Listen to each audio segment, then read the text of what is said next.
Welcome to my fake claps. Those are real claps, though. We are live. This is Bryan Neal. Welcome to the Advanced Selling Podcast, the longest running sales training podcast, history of podcast, solo episode powered by Blind Zebra Sales Operating System. You know, Bill and I are doing these solo episodes now. This one's kind of solo. We'll get to that in a second. We're live. We're at BZ World Headquarters, high atop the Blind Zebra building in a beautiful South Broderville, Indianapolis. We have a live studio audience, and everyone's been drinking a little bit. Oh no, is that just me?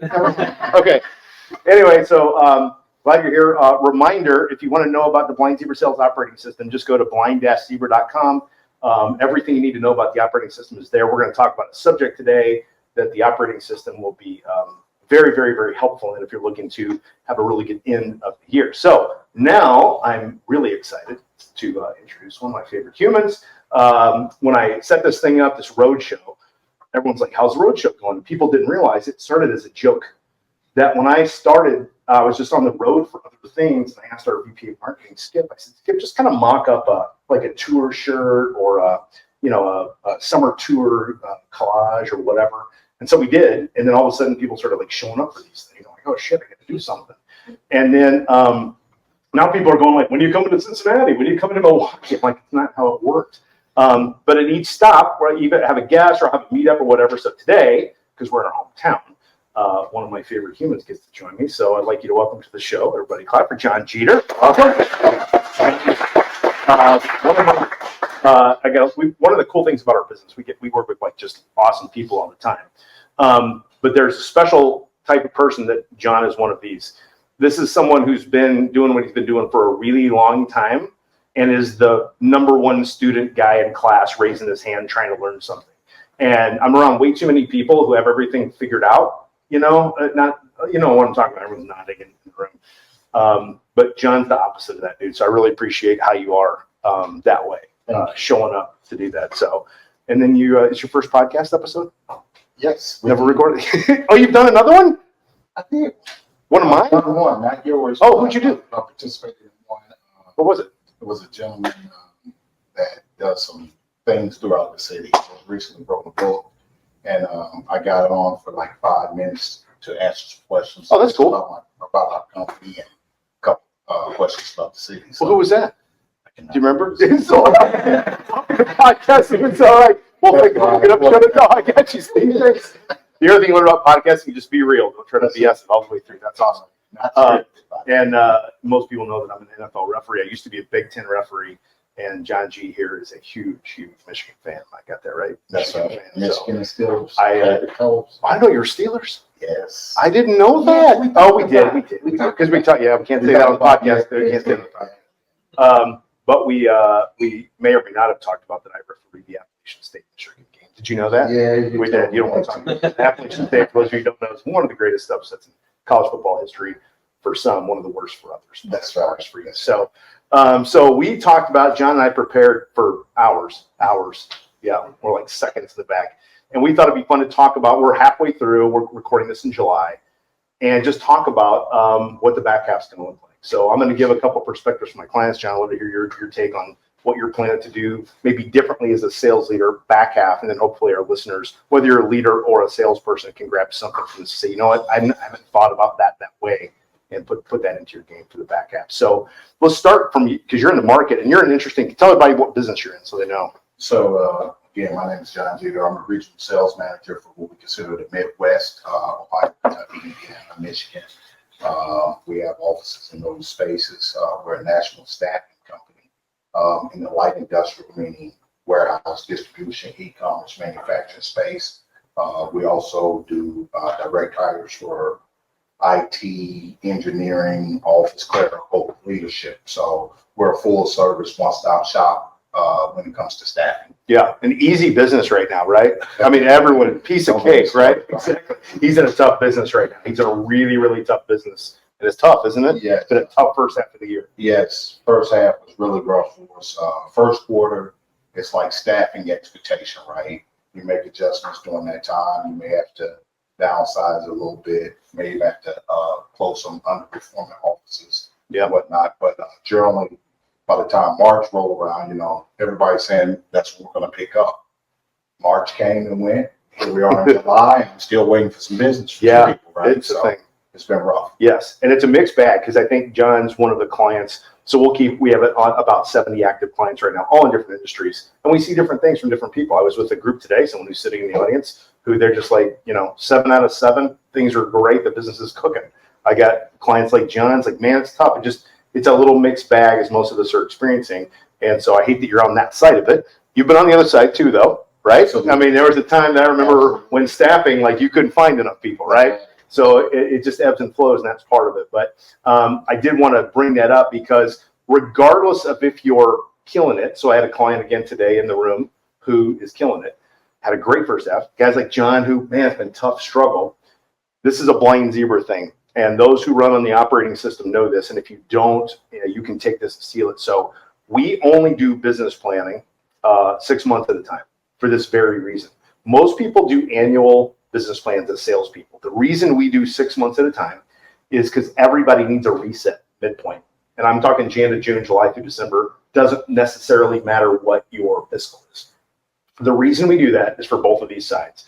If someone is having an awesome year, fantastic first half, what's the common thing salespeople do?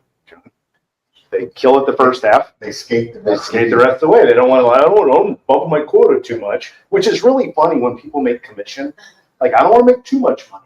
I'm like, what? It makes no sense to me. But anyway, that happens. They don't. That's where it is because they're afraid. Yeah, so there's that.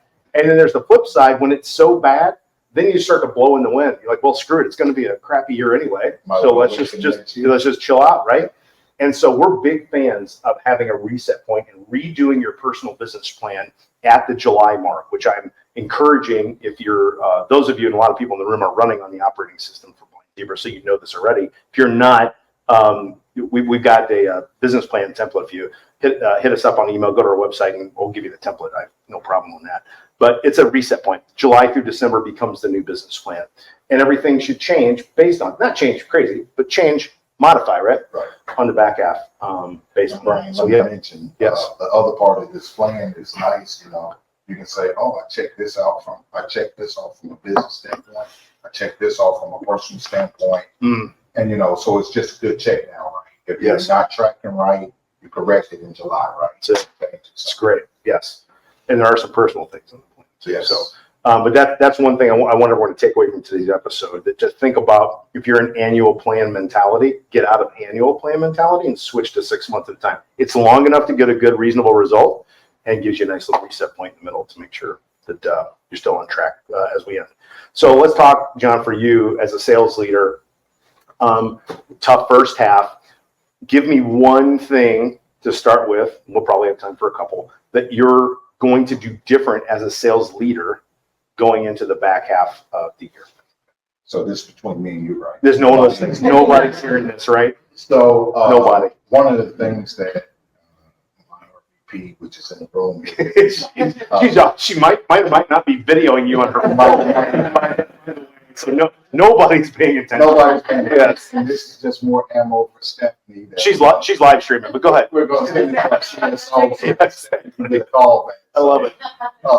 But one of the things we were talking about a couple of weeks ago, we picked 20 targets from 3 different markets, right? Mm-hmm. She's doing research on some of the leadership to find out some of the things they like, they dislike. And I'm trying to dig into some operational people. And what we're going to do is do some special personalized gifts to them, right?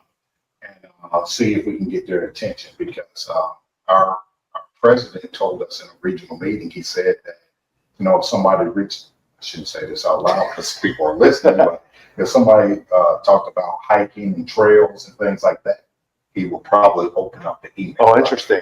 So, it made us start thinking, what do we do to get somebody's attention, right? It's great. Because when you got, 10 of us calling on you every day, delete. All of them. Delete. Yeah. And you put something up that I thought, this is specific to John's industry, but he took a picture on LinkedIn, put it up where it said, no. So this is last night, say no solicitation. This said no staffing company. Yeah. We do not need. It's like, that tells you something, doesn't it? Like, drivers, it's really hard. It's seriously. Solicitation. And then no staffing companies. Like, Period case load. It's really tough. So I love. There's actually a friend of the show, and I get in trouble because we charge them for this, but we use a group called Sendoso that I'm a big fan of. Sendoso. They're a software. It's really good for personalized gifting that we use, and we're fans of theirs. And now they owe us money because I mentioned them on the podcast for free. And usually they pay us for advertising. But I just want to give you that one. Sendoso is really good for that. What I love, and we're doing this, John, too. We're actually doing our first ever. I hate acronyms, but it's an ABM. It's called account-based marketing, where we've targeted same thing. We've targeted 30, 20. How many we got? I'm asking my team.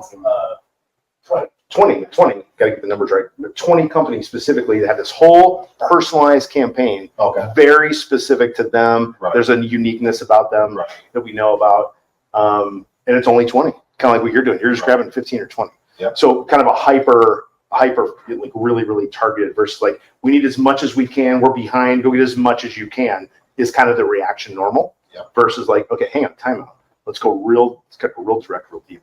And it's good to know that your CEO was to hike. So noted. We've got that in notes too. So I'll be sending a carabiner. What's the thing called? Oh, yeah, okay. That's the it's also an inside joke because the last person on earth that would ever buy anything for hiking is me. So if you want a gift certificate to the Four Seasons or the Ritz, I'm your guy. But you're not going to find me in a tent anytime, anywhere soon. I guarantee. Not walking the trail. Not even. No.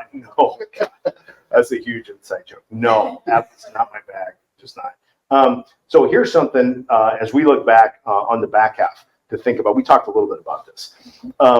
The back half, and this is why we do business planning 6 months at a time. Because of the holidays, the back half is shorter than the front half, and people don't realize that. And we're sitting here on July the 12th. Yes. July is over. Yes. Then it's August, September, October, then Thanksgiving, then Christmas. You kill the last 2 weeks of December. That's one of our rules. And you kill Thanksgiving week. Yes. And if you have a 30-day or longer sales cycle, you have until basically October to win the year. That's right. That all of a sudden, I hope everybody's like, holy shnikes, that just hit me right in the head. That's because it's the truth. And we're in this sort of like, coming off of 4th of July, had a nice little vacay, and now it's like, holy crap, we're here. So if you're listening, I really want you to get real with the calendar here and mark those dates and understand the quickest sales process you could possibly run through from a start to a close, and mark that time the Friday before Christmas and go backward. Does that make sense to you? Yes. So if it's 30 days, I'm going to take the Friday before the Christmas week because I just can't discount the Christmas week, and I go back 30. So I have to start at the best. That's the last day, but that's still like low odds. Yes. So you've got about 2.5 months or so, maybe 3 to make the year. And again, shouldn't be pressure filled, but it should really make you sit up straight line and get after it because this is the truth, and it goes so fast. 100%. Today's my daughter's 22nd birthday, and she's really young for her age. So it's July 12th. So she was the last one to turn 21. So I just had this conversation driving up here.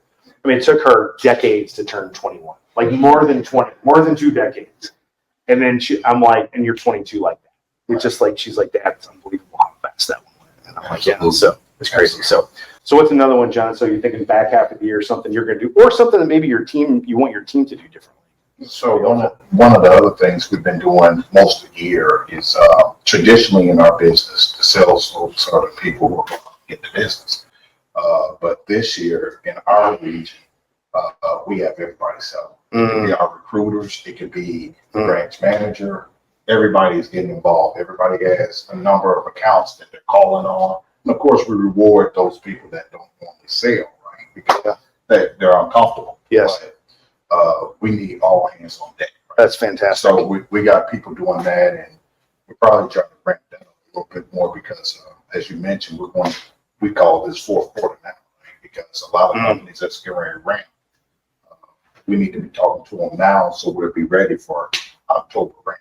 So we got to get everybody on the phone. That's awesome. That's so good. And so funny because I always say we're a selling, so at Bryan Zebra, we do sales coaching and ops stuff like that. That we're a selling organization first, and we do the training coaching second. But at our core, we're salespeople. Right. And I think so many sales leaders, none of our clients who are sitting in this room in front of me that I know would do this. But some sales leaders they get out, they want to get done carrying the bag. They want out. They want to be the leader so they don't have to do the stuff anymore, right? The day to day. They don't want to make the calls and go on the meetings. In this environment, I think it's really important for sales leaders to get out behind the desk from the computer and the spreadsheet and go out and see the market. Absolutely. Understand what your people are. 100%. Right? Yes. Yeah. So I do want to make a comment. Please. I'm sorry. So a great man told me this one time. When we were first complaining in the first quarter, you got to do your job now. It's not hard, right? So I just want to reiterate that because a lot of times salespeople have been order takers, right? Yeah. And we got to get them out of that mode again, right? So got to correct those habits because the economy has changed. So now you got to adjust. You got to actually do your job. The phone isn't ringing. You got to go find it. So. Yeah, and so many of us were beneficiaries of a really nice economy. It seemed like it was pretty easy. And it's funny, so those of us been around. And the great man was Bryan. It was. No, but John had been around a minute. I got more than he does, but I got more hair than he does too. I got more hair. So exactly. The environment we're in, I think feels hard to some people. I think it's normal. Does that make sense? Like, it's relative because it's been really good, and it's really this is more normal. Where you got to work, totally, 100%, absolutely. Yeah, yes, that's good. And you think too, if you're younger in your career, you don't know any better. Nope. You just knew, if you're out, we had a couple of those sitting in the audience here. Like it's been pretty nice. Let a little run straight up, and it's like not always that way. So they didn't have to grind like we did. Just a little bit. Well, we do all the old jokes. Too. That's right. I love the fax machine.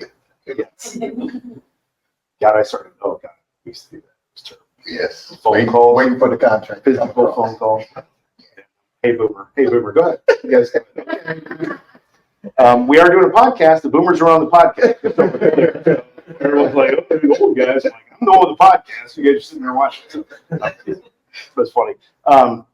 So, what about for you as a sales leader? Yes. So I heard you say you're going to sell. Is there anything else you're going to do different? Because I'd love you to take on this too. If you got something that you're going to do differently, other than sell, you said sell too. Yeah, absolutely right, and that's part of my role. Yeah, right.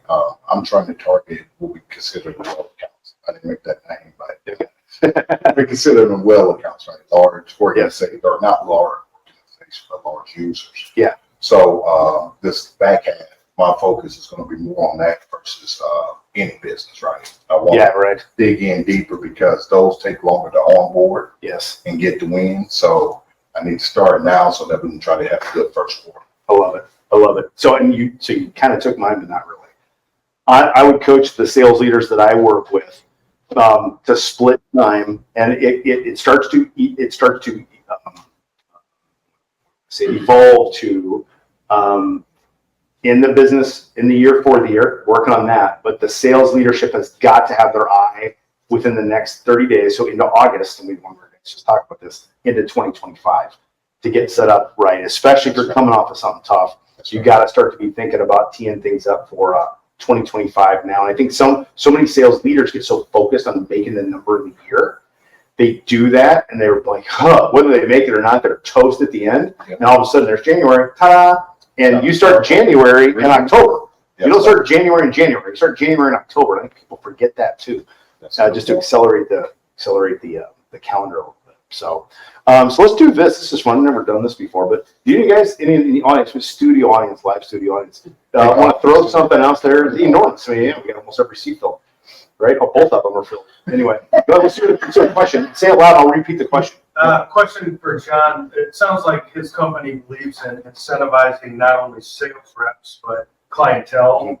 You mentioned gifts. Do you have any creative ideas, unique ideas? The question is, does John have any creative ideas for incenting people, clientele, or other staff people within anything special other than just cash, I'd say? Cash seems to be. And cash is okay. Yeah, cash is generally the gold standard, right?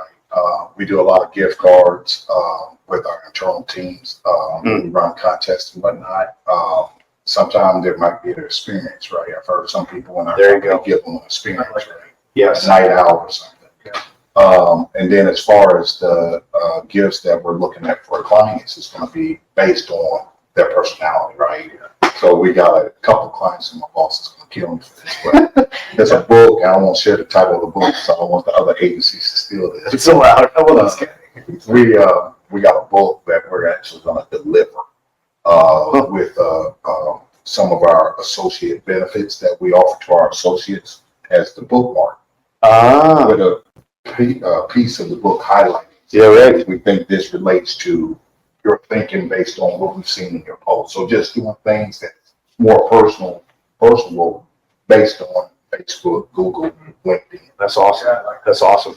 I'll double stamp the experiences. It's one of the things we do at Bryan Zebra.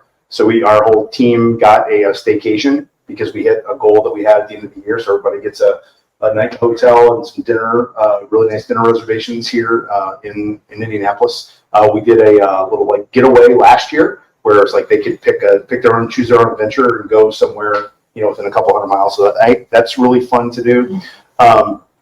There's also the idea of getting personal with give back. So they're now do a little generational stuff. So you have some people that might be more altruistic. Then they may want to make a donation to a charity or something like that. So I love the idea of giving people some choices around that what's, pick their own prize sort of thing. So, we had someone who picked a pair of golden gooses that she wouldn't buy for herself, and someone else picked, a dog rescue. So to each their own, that's great. So let people select their own thing that they're working towards would be an idea for you too. More to do that. Yeah, exactly. I think it's a fun thing.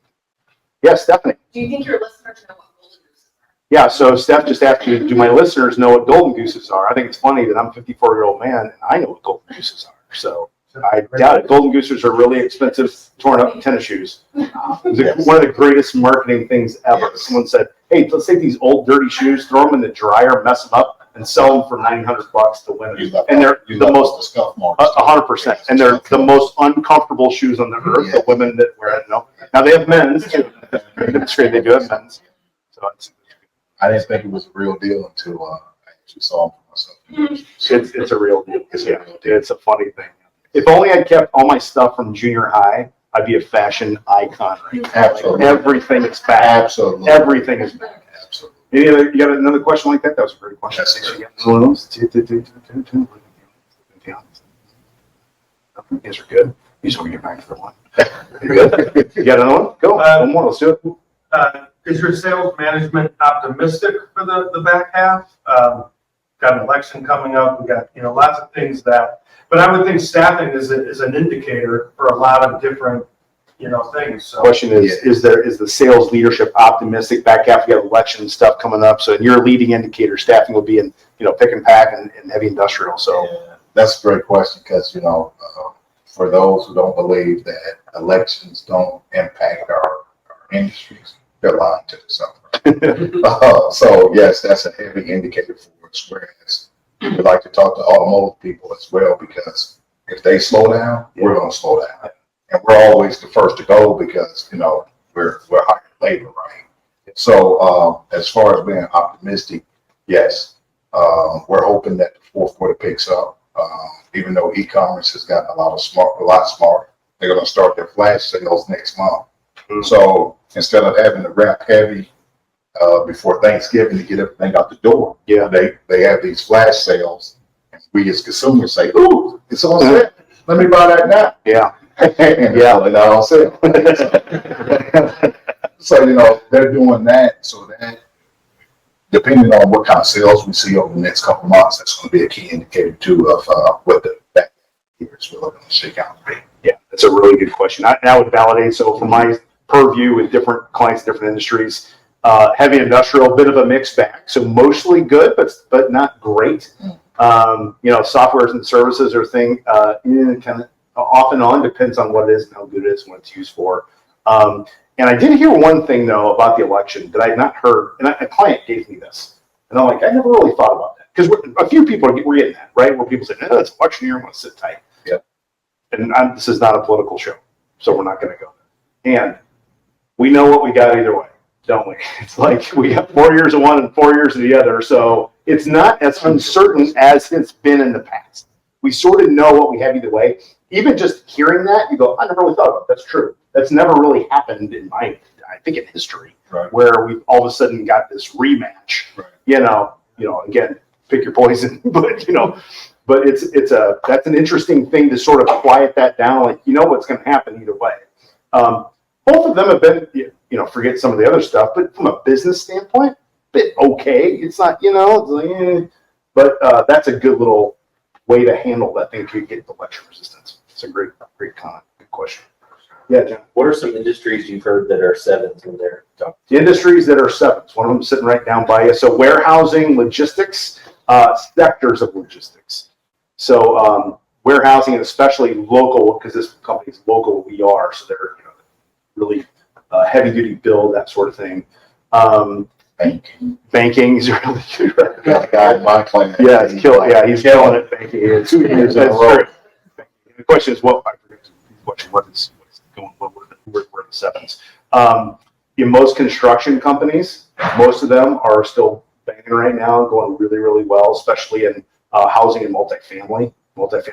We have such a huge housing shortage and multifamily, demand because people can't buy houses now because of interest rates, so they need a place to live though, and that those numbers are off. Some are skewed. That's one that's going up still.